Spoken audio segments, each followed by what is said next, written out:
Assalamualaikum warahmatullahi wabarakatuh. Waalaikumsalam warahmatullahi wabarakatuh. Alhamdulillahirabbil alamin wa bihi nasta'inu ala umuri dunya waddin. Asyhadu an la ilaha illallah wa asyhadu anna Muhammadan abduhu wa rasuluh la nabiyya ba'dah amma ba'du. Alhamdulillah anak-anak sekalian ya, bertemu lagi dengan Bapak ya di pelajaran pendidikan agama Islam. Apa kabar semuanya hari ini? Baik ya, sehat semua ya? Sehat. Ada yang sakit? Tidak ya, alhamdulillah ya. Alhamdulillah anak sekalian ya, kita bisa bertemu lagi di pelajaran PAI ya. Sebelum dimulai pelajaran hari ini, silahkan ya, supaya lebih berkah pembelajaran kita pada hari ini, silahkan ketua kelas untuk memimpin doa ya. Silahkan di situ saja ya, sambil duduk boleh. Duduk rapi. Ya, baca doa mulai. Bismillahirrahmanirrahim. Raditu billahi rabba wa bil islami dina wa bi Muhammadin nabiyya wa rasulah. Rabbi zidni ilman warzuqni fahman. Amin ya rabbal alamin. Assalamualaikum warahmatullahi wabarakatuh. Waalaikumsalam warahmatullahi wabarakatuh. Terima kasih buat Andrian yang sudah memimpin doa. Nanti Bapak kasih bintang ya, karena sudah berani memimpin doa. Nah, kemudian anak sekalian, sebelum dimulai ya, Bapak akan mengecek kehadiran dulu ya. Bapak akan absensi. Tapi sepertinya Bapak lihat semuanya hadir ya hari ini ya. Ada yang absen? Tidak ada ya? Semuanya ada ya. Coba Bapak cek ya. Haidar Omar, Adit, hadir. Cindy, Reka, alhamdulillah semuanya ada ya. Alhamdulillah anak sekalian ya, semuanya lengkap pada hari ini. Sudah siap untuk belajar hari ini? Sudah ya. Nah, anak sekalian, kalian pasti sudah hafal Pancasila, betul? Sudah hafal Pancasila? Oke, Bapak akan bertanya, nanti silahkan yang bisa menjawab angkat tangan ya tentang Pancasila. Apa bunyi sila pertama dalam Pancasila? Iya, Khansa, silahkan yang berani. Apa? Betul apa salah? Betul ya, ketuhanan yang Maha Esa. Tepuk tangan untuk Khansa ya. Oke, nanti Khansa juga Bapak kasih bintang karena sudah berani menjawab dan betul jawabannya. Nah, itu anak sekalian ya, supaya kita lebih nasionalismenya kita ada ya dalam diri kita. Salah satunya adalah dengan kita menghafal Pancasila. Oke, anak sekalian ya, sebelum memulai pembelajaran ya, Bapak akan membacakan tujuan pembelajaran kita pada hari ini ya. Tujuan pembelajaran kita hari ini adalah ya, melalui model PBL peserta didik dapat ya atau mampu memahami kisah Fathu Makkah dan Haji Wada dengan baik dan benar. Kemudian yang kedua, melalui metode cerita interaktif, peserta didik dapat menghubungkan peristiwa Fathu Makkah dan Haji Wada dengan perilaku terpuji sehari-hari dengan benar. Nah, itu tujuan pembelajaran kita pada hari ini. Nah, sebelum masuk ke materinya, Bapak mau bertanya. Ya, apa yang kalian ketahui tentang peristiwa Fathu Makkah? Ada yang tahu? Belum pernah belajar? Dulu di madrasah belum juga? Oke, ya. Nanti hari ini insya Allah ya, materi kita adalah tentang Fathu Makkah dan Haji Wada. Oke, kita masuk ke materi ya, anak sekalian ya. Nah, Fathu Makkah ya. Di dalam Fathu Makkah anak sekalian ada yang namanya perjanjian Hudaybiyah. Pernah dengar perjanjian Hudaybiyah? Atau sudah tahu apa itu perjanjian Hudaybiyah? Siapa yang tahu, ngacung? Belum tahu. Oke, mari kita belajar bersama hari ini ya. Nah, anak sekalian, apa itu perjanjian Hudaybiyah? Perjanjian Hudaybiyah adalah perjanjian damai ya antara kaum Quraisy Mekah dan kaum muslimin di Madinah ya. Kapan terjadinya perjanjian Hudaybiyah? Perjanjian Hudaybiyah terjadi pada tahun berapa? 6 Hijriah. Ya, jadi pada tahun 6 Hijriah ya itu terjadi perjanjian Hudaybiyah. Coba Bapak minta tolong, oh Igo, coba dibaca apa isi perjanjian Hudaybiyah yang pertama. Pengikut Nabi Muhammad tidak boleh menjalankan ibadah umroh pada tahun ini, tapi diperbolehkan melakukan umroh pada tahun depan dan waktunya tidak boleh lebih dari 3 hari. Nah, betul ya. Jadi yang pertama perjanjian Hudaybiyah itu isinya adalah pengikut Nabi Muhammad atau kaum muslimin tidak boleh melaksanakan ibadah umroh pada tahun ini. Tapi bolehnya kapan Pak? Bolehnya tahun depan. Itu pun tidak boleh lebih dari 3 hari. Oke, lanjut. Yang kedua, yaitu menghentikan permusuhan dan tidak saling menyerang dalam waktu 10 tahun atau bahasa zaman sekarangnya gencatan senjata. Pernah dengar? Ya, tidak ada berperang, tidak ada peperangan dalam waktu 10 tahun. Nah, anak sekalian, setelah melakukan perjanjian ini, kota Mekah dan Madinah setelah itu menjadi damai, menjadi tenang. Kenapa kira-kira? Karena tidak ada peperangan. Semuanya adem, ayem, enak gitu hidupnya. Tapi setelah beberapa lama, ya tidak lama, dalam kurun waktu yang singkat, ada yang mengingkari perjanjian Hudaybiyah. Kira-kira siapa? Kaum Quraisy. Kemudian Rasulullah mendengar tentang berita ini. Kira-kira pertanyaan Bapak, kalau kamu punya janji sama orang, kamu ada janjian nih sama orang, terus orangnya ingkar janji, apa perasaan kalian? Marah? Enggak? Atau mungkin ngambek? Ya kamu udah janjian tapi orangnya ingkar janji, mengingkari janjinya. Biasanya kan ada yang marah ya, mungkin kalau ininya ada yang ngambek dan lain sebagainya. Tapi apa yang dilakukan Rasulullah? Apakah Rasulullah marah terhadap orang-orang kaum Quraisy? Tidak. Justru Rasulullah malah mengutus utusannya satu orang untuk menemui kaum Quraisy dan menyelesaikan masalah ini dengan damai. Akhirnya Rasulullah mengutuskan beberapa usulan. Diserahkan kepada kaum Quraisy, ternyata kaum Quraisy lebih memilih untuk membatalkan perjanjian Hudaybiyah. Rasulullah ya dalam waktu yang sangat singkat mengumpulkan pasukan kaum muslimin. Berapa orang? Ada yang tahu? 10.000 pasukan. Tapi anak sekalian, di pertengahan perjalanan ternyata berita Rasulullah dan para pasukan yang 10.000 orang ini akan datang ke kota Mekah itu bocor. Ada salah satu kaum muslimin dari kaum muhajirin itu yang memberitahu saudaranya yang di Mekah. Jadi dia punya saudara di kota Mekah ngasih tahu bahwa Rasulullah dan pasukannya sebanyak 10.000 akan datang menyerang kota Mekah. Karena apa? Karena dia kasihan. Karena kota Mekah itu adalah kota kelahirannya siapa? Nabi Muhammad, dan kota kelahirannya agama Islam. Karena dia juga punya saudara di sana, dia juga makanya kasihan. Yang namanya adalah Hatib bin Abi Balta'ah. Itu orang yang membocorkan berita itu kepada kaum Quraisy. Kira-kira tapi apa yang dilakukan Rasulullah, ada yang tahu? Apa yang dilakukan Rasulullah?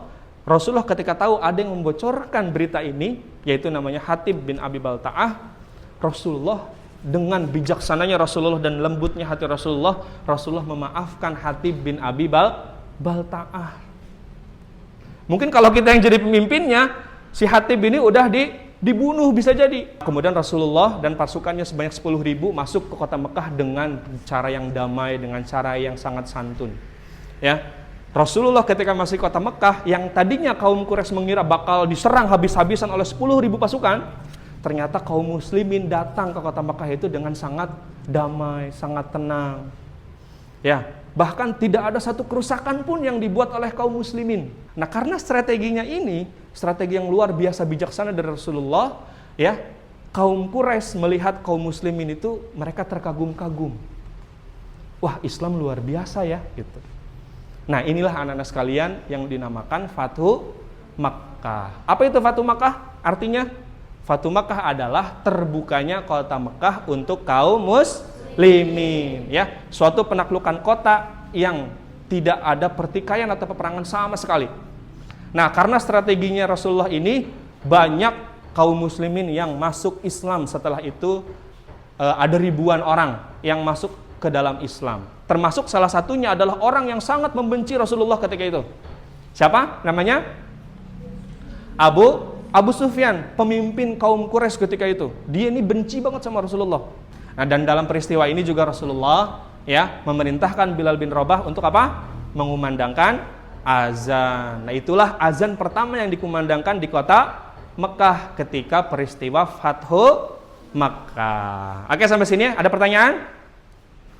Paham ya tentang Fathu Makkah ya? yang tentang perjanjian Hudaybiyah tadi. Oke, sebelum melanjutkan ya Bapak akan sedikit ice breaking ya. Nanti kalau Bapak bilang tepuk semangat, jawabnya semangat. Semangat. Oke, bisa ya? Oke, bareng-bareng ya. 1, 2, 3. Tepuk semangat.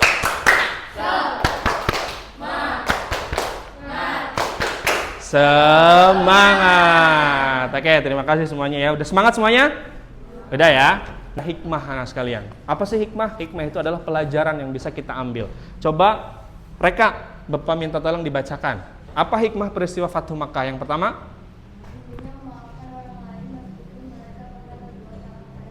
Betul ya. Jadi salah satu sifat yang diajarkan oleh Rasulullah adalah memaafkan.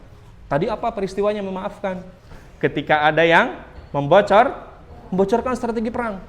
Nah, anak-anak sekalian, ya, Bapak tadi sudah membagikan LKPD. Ya, silahkan dicek LKPD-nya ya.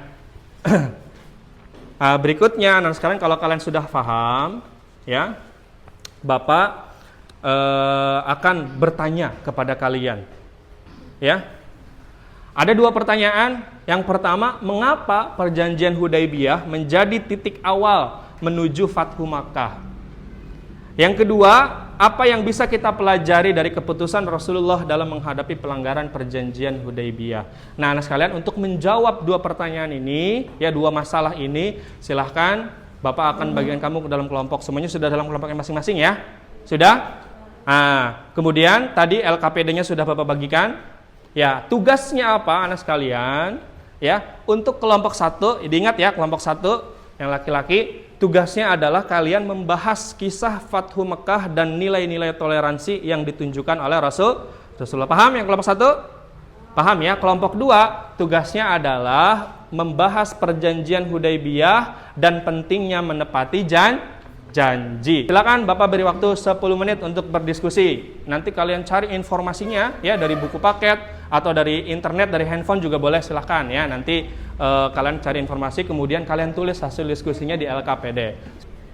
Silakan keluarkan alat tulisnya.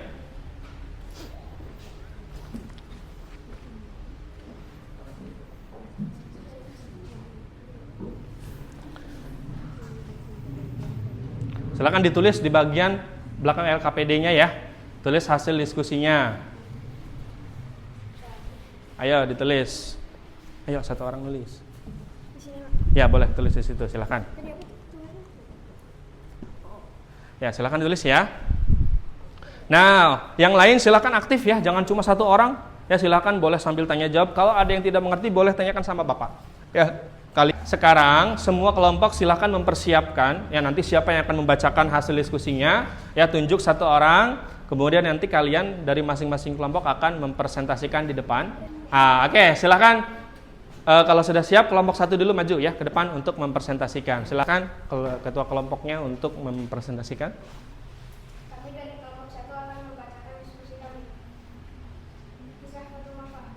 Fathu Makkah adalah peristiwa penting dari Rasulullah dan sebelum itu kaum muslimin membebaskan kota Makkah. Ya, bagaimana kelompok yang lain? Sudah paham? Kelompok 2 paham ya? Silahkan tepuk tangan untuk kelompok 1. Sebentar, barangkali ada pertanyaan, silahkan atau tanggapan. Bagus ya, presentasinya sudah jelas? Sudah jelas ya. Oke, terima kasih. Assalamualaikum warahmatullahi wabarakatuh. Waalaikumsalam warahmatullahi wabarakatuh. Kami dari kelompok 2 ingin menyampaikan hasil diskusi kami. Perjanjian Hudaybiyah dan pentingnya menepati keuntungan kaum muslimin. 3. Membuka jalan eksplorasi.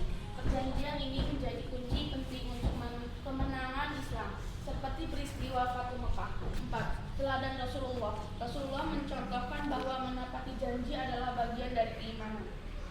Oke, sudah selesai? Sudah. Oke, kelompok 2 ada yang ingin menanggapi? Sudah bagus ya presentasinya ya. Ada pertanyaan? Tidak? Oke, silakan tepuk tangan untuk kelompok 2 ya, tepuk tangan. Silakan kelompok 2 boleh kembali ke tempat duduknya masing-masing. Anak-anak sekalian ya, terima kasih semuanya sudah berani untuk mempresentasikan hasil diskusinya ya di depan kelas. Ya, nanti Bapak akan memberikan pertanyaan ya untuk masing-masing kelompok ya. Tadi kelompok 1 ya, yaitu tentang apa? Tentang kisah Fathu Makkah ya. Nah, coba kelompok 1. Apa sih artinya Fathu Makkah? Fathu Makkah artinya apa? Apa? Terbukanya kota Makkah ya, tanpa ada pertikaian dan peperangan. Oke, yang kelompok 2 tadi membahas tentang apa? Perjanjian Hudaibiyah. Coba sebutkan satu isi perjanjian Hudaibiyah. Kaum muslimin tidak masuk Mekah tahun itu, tetapi boleh umroh tahun berikutnya selama 3 hari. Ah, ya betul ya. Salah satu isi perjanjian Hudaibiyah adalah kaum muslimin tidak diperbolehkan umroh pada tahun ini, tapi bolehnya kapan? Tahun depan ya. Dan itu pun tidak boleh lebih dari 3 hari. Oke, tepuk tangan untuk semuanya ya. Alhamdulillah ya, diskusi kita hari ini berjalan dengan baik. Kalian juga tadi Bapak lihat sangat antusias, sangat semangat ya mencari informasi, kemudian menuliskan hasil diskusinya. Nah, anak-anak sekalian, apa sih yang kalian pelajari hari ini? Tadi belajar tentang apa? Tentang Fathu Makkah. Kemudian apa lagi?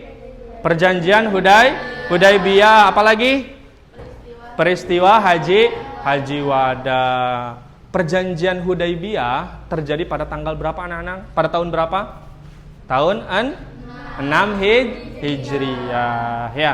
Nah, senang nggak belajar hari ini? Senang ya? Seru nggak? Seru ya. Alhamdulillah ya. Selanjutnya ya kita masuk ke kesimpulan. Silahkan satu orang Bapak minta tolong menyimpulkan pelajaran kita pada hari ini. Silahkan Najwa. Apa kesimpulannya?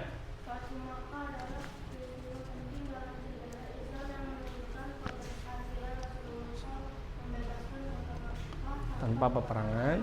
Peristiwa ini mengajarkan nilai-nilai kepemimpinan, kasih sayang, dan pengampunan dalam menyelesaikan konflik. Ya, betul. Iya, itu kesimpulan pelajaran kita hari ini, yaitu Fathu Makkah adalah peristiwa yang sangat penting anak sekalian dalam sejarah Islam yang menunjukkan keberhasilan Rasulullah untuk membebaskan kota Mekah tanpa adanya peperangan. Ya, peristiwa ini juga mengajarkan kepada kita nilai-nilai tentang kepemimpinan, kemudian kasih sayang, kemudian juga pengampunan dalam menyelesaikan konflik. Oke, anak-anak sekalian ya. Terima kasih ya, tadi hari ini diskusinya berjalan dengan baik, dengan lancar. Kalian juga sangat antusias, sangat semangat untuk berdiskusi ya, mencari informasi, kemudian menuliskan hasil diskusinya di LKPD tadi. Kemudian presentasinya juga tadi sangat baik semuanya. Nah, untuk berikutnya anak sekalian ya, nanti Bapak akan memberikan tugas ya untuk kamu kerjakan di rumah. Apa tugasnya? Yang pertama adalah ya, nanti kamu menuliskan satu perilaku terpuji ya, yang akan kalian praktikan nanti berdasarkan apa yang tadi kita pelajari ya. Kalian cari satu perilaku baik atau perilaku yang terpuji yang bisa kamu terapkan dalam kehidupan sehari-hari, nanti kamu praktikan di minggu depan ya. Kemudian, nah anak sekalian, untuk lebih memahami ya pelajaran kita pada hari ini, silahkan kalian buka handphonenya ya, kalian buka grup WhatsApp ya. Bapak sudah kirim link untuk kalian mengisi soal ya, untuk mengerjakan asesmen sumatifnya. Kerjakan ya. Sudah ya. Silakan Bapak kasih waktu 15 menit untuk mengerjakan soal. Sudah selesai semua mengerjakan soalnya? Sudah ya. Alhamdulillah, tadi Bapak cek juga ya. Nilainya beberapa sudah bagus ya, berarti itu tandanya kalian sudah memahami pelajaran kita pada hari ini ya. Oke anak sekalian ya, itulah materi kita pada hari ini ya, semoga bisa bermanfaat untuk kita semua dan orang lain, karena sebaik-baiknya ilmu adalah ilmu yang bermanfaat. Ya, kita tutup dengan sama-sama membaca hamdalah dan doa kafaratul majlis. Alhamdulillahirabbil alamin. Subhanakallahumma wa bihamdika asyhadu alla ilaha illa anta astaghfiruka wa atubu ilaik. Wallahul muwaffiq ila aqwamit thoriq. Assalamualaikum warahmatullahi wabarakatuh.